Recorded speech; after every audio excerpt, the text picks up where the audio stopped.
from the audience. I'm going to ask Margie one more question from you. So obviously, in a world of constrained resources, pharmaceutical companies are having to make the case for pharmacoeconomic benefit in order to move forward with products around the world.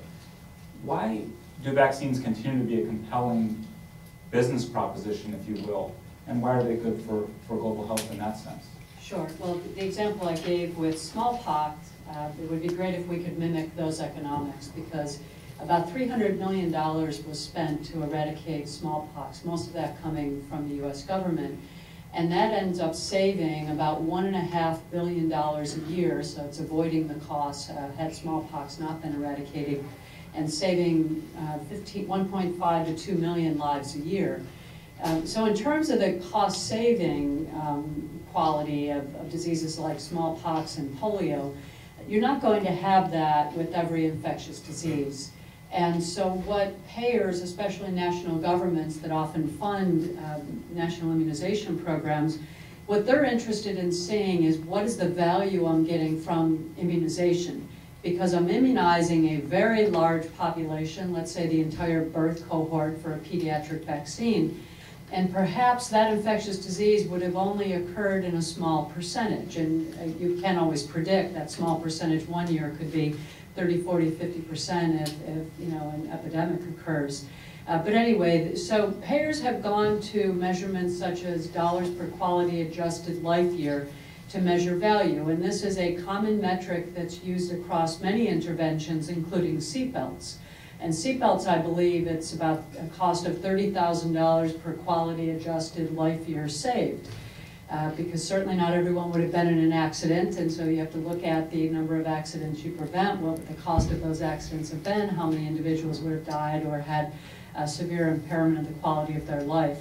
And so the commonly accepted benchmark is a vaccine is considered to be good value, or any intervention is considered to be good value if it's less than $50,000 per quality adjusted life year. Many vaccines are significantly lower than that. I know the HPV vaccine at launch was at about 22,000, 23,000, and that number came down over time as the indication base was extended and different populations were immunized. And so payers are looking at that metric saying, you know, is this something I want to do? And they don't have unlimited dollars, obviously, whether it's a national government or whether it's a hospital or an insurer. As well as families are looking at how am I going to spend my dollars. So it is important to make sure that as a pharmaceutical or biotech company that's looking at a new vaccine, that you're going to be able to achieve the value metrics that will be critical to get the funding and get support for immunization. Now, if you look at the three diseases we've talked primarily about thus far, if you look at HIV, if you look at malaria, if you look at TB, there's going to be an enormous benefit of those vaccines. I don't think any of us could predict, although modeling has been done, of what the dollars per quality adjusted life year may be. You need to know the efficacy, you need to know who's going to get immunized, what's the cost of the immunization, etc. But take HIV as an example. If we're spending $16 billion globally, and we're only treating about a third of those who need to be treated, we'll extrapolate that. If we really got to full access to care, we might be at about $45 to $50 billion.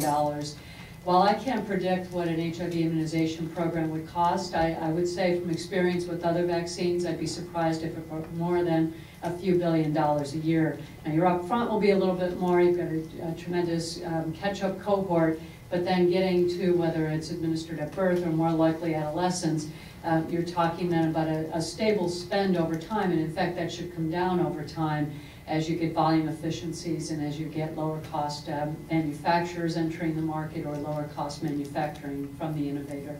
So overall, value equations are critical, but I think they exist for vaccines much more often than they do for pharmaceuticals that you need to take chronically for many diseases for the rest of an individual's life. Great, thank you. So I'd like to invite questions from the audience, and just raise your hand and I'll call on you if there are questions. You know, I'm going to actually continue here. So Margie, you mentioned the value proposition of vaccines, HIV, TB, and malaria in particular. And we think of probably 4 to 5 million people a year die of these diseases. It's shocking to me, but 1/3 of the population on Earth is infected with TB, 2 billion people. John, you're working on a late-stage candidate for malaria that's actually been published in the New England Journal. It's shown 40 or 50% efficacy in children. But as recently as 1999, I absolutely recall people saying we'll never have a vaccine for a parasite. They're too complicated, we don't understand the biology, they change their antigens, and it just can't be done. Here we are in 2011, maybe a few years away, maybe less than that, because at the end of the year there are going to be enough data events to see if this vaccine works. Tell us about that change in perspective, and what does it mean for really some of these tough challenges like HIV and TB, for which we don't quite have the same level of evidence as we do for malaria. Talk about that change in mindset that you've seen. Thank you, Dave. Yes, back in 1999, those who were really working in malaria was not yet working in malaria research. We are claiming that, okay, it's very difficult to develop a vaccine against a parasite.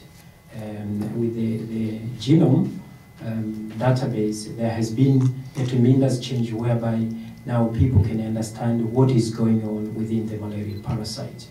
And let me take you back historically. Back in 1967 is when Ruth discovered one of the antigen. You know, malaria parasite is having around 500 antigens, which are having pathology, some of them, and others they do not cause pathology. So after discovering that one was developed slowly by Walter Reed Army Institute back in 1990s to check whether it's safe and also it is immunogenic. Now, in the end of 1990s is when there has been a tremendous public-private partnership that has changed the whole aspect, such that some pharmaceutical industry now, they tried to develop the vaccine. And that's when GSK came in with a partnership with the Path MBI to develop the malaria vaccine.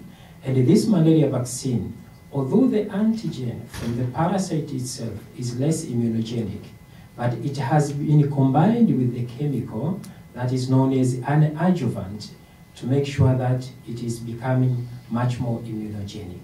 And this has been improved over years, such that first trials now were conducted in Africa, in the Gambia, and then later on in Mozambique in phase 2B. And then later on in our site in Korogwe, whereby in Kilifi, and we found that there has been a tremendous, remarkable finding of this 50% protection, which also within a year it was 45%.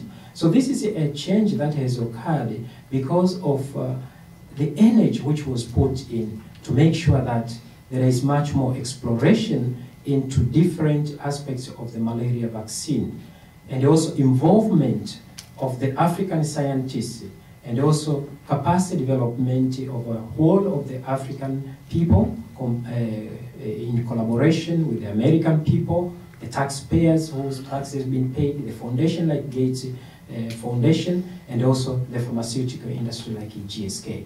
Now, there has been a possibility of testing the malaria vaccine candidate across different malaria transmission settings. And this one is the one which has brought all these changes that we are seeing now.